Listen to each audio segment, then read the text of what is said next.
and takes him home. Imaginez un homme qui, à l'âge de 20 ans, abandonne une vie confortable pour consacrer ses jours à faire des réunions de maison, à faire des études bibliques, à écrire des livres, et 30 ans plus tard, meurt en prison pour sa foi. Aujourd'hui, je vous parle d'un des plus grands évangélistes chinois du XXe siècle, j'ai nommé Watchman Nee.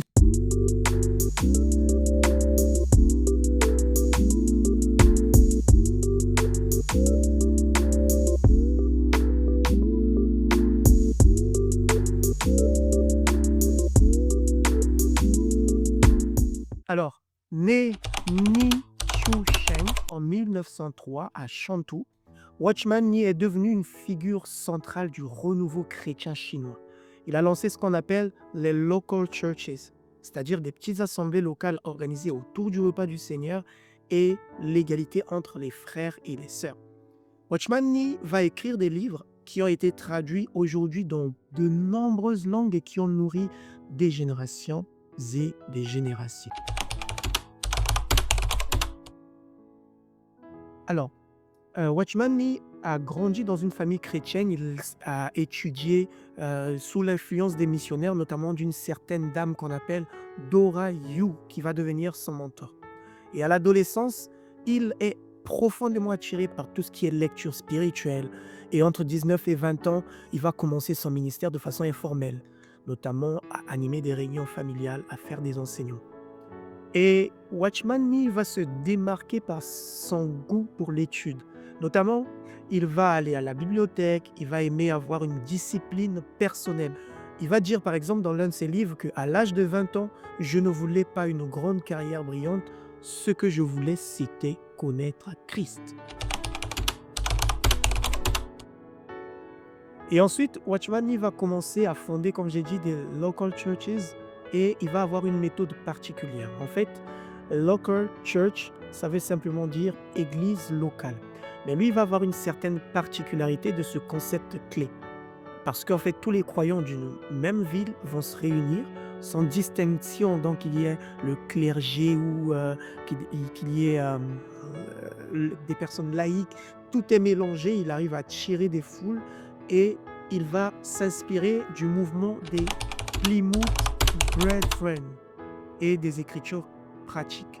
Dans sa pédagogie, notamment ses enseignements clairs, son exégèse pratique, les réunions familiales et les conférences qu'il va tenir vont aussi permettre à ce que Watchman Nee soit un instrument puissant entre les mains de Dieu. Il va avoir un grand impact dans la création des assemblées dans toute la Chine des années 1920 à 1940. Il y a des livres qui ont vraiment marqué la vie des chrétiens, notamment The Normal Christian Life, qui est basé sur la vie chrétienne normale. Lui, en fait, il a rencontré le Seigneur et il a voulu expliquer cela dans sa vie et en écrivant des livres. Par exemple, lui, il va écrire un autre livre qu'on appelle Sit, Work and Stand, qui va être les 3 postures tirées du livre d'Éphésiens. Il va écrire The Spiritual Man, qui est juste là à côté, l'homme spirituel. Là, il va faire une analyse assez profonde de l'esprit, de l'âme et du corps. Ce livre, je suis en train de le lire, je l'ai lu avant, je suis en train de le relire, mais il est simplement merveilleux. Et il va aussi écrire l'autorité spirituelle, il va écrire N'aimez pas le monde, et il y a beaucoup d'autres livres qui vont faire sa particularité. Alors, quel était l'essentiel de la théologie de Watchman Nee? En fait, sa théologie était basée sur l'union avec Christ et une vie pratique. Lui, l'idée, c'était que les croyants vivent en Christ avec la même victoire que Christ a eue sur le péché, en vivant sur la terre, ayant la même qualité que Christ a vécu sur la terre des hommes. Et un autre élément de base de sa théologie, c'est l'importance de la vie dans l'esprit. Par exemple, dans The Spiritual Man, l'homme spirituel, il essaie de mettre un accent sur l'esprit l'esprit de Dieu et l'esprit de l'homme. Il enseignait aussi les miracles et l'action du Saint-Esprit. Il existe de nombreux témoignages de guérison, de conversion puissante et expériences spirituelles autour des réunions que Watchman Nee animait. Et ces récits, par exemple, vous pouvez les voir, ça circule sur internet, hein, notamment dans sa biographie ou dans les témoignages des personnes qui ont vécu avec lui. Et parmi les choses qu'il a accomplies, que Dieu a faites, par cet homme, Watchman Nee, moi, il y en a une qui m'interpelle, qui me marque, c'est sa puissance dans l'intercession. Quand il a rencontré le Seigneur, il avait une liste de 70 personnes, ses amis, et il a prié pour leur conversion. 69 d'entre elles ont donné leur vie à Christ.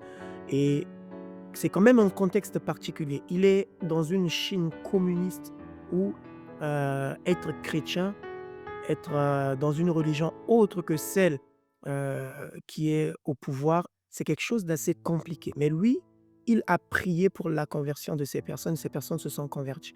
Une autre chose qui m'a marqué dans sa vie, c'est que il était en couple avant de rencontrer le Seigneur, il était fiancé. Et quand il a rencontré le Seigneur, il a rompu ses fiançailles parce que sa fiancée n'était pas encore née de nouveau. Et il a prié pour la fiancée.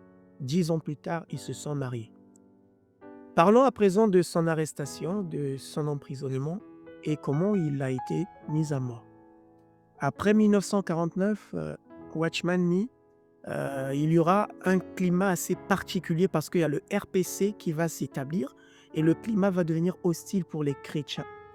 En 1952, il va être arrêté par des autorités et qui va être accusé d'activités contre-révolutionnaires.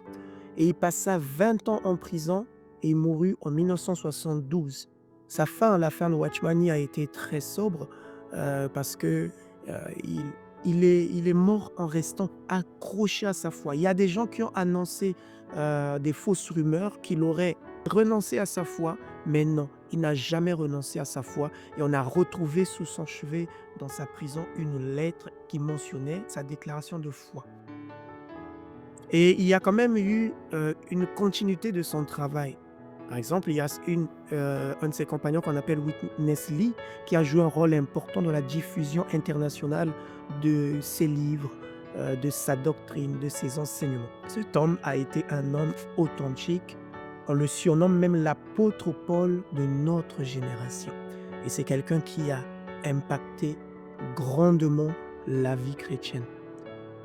Aujourd'hui, il nous a laissé un grand héritage. Watchman Nee est décédé, il est mort, certes, mais il a laissé un impact considérable. Ses livres continuent à être traduits, à être lus par des chrétiens. Moi, ça fait partie des premiers livres que j'ai lus dans ma vie chrétienne. Son insistance sur la vie intérieure, l'union avec Christ et le concept qu'il avait a été inspirant pour créer d'autres types de communautés de maisons. Sa vie a été marquée par la fidélité à Dieu. Il est resté fidèle jusqu'au bout.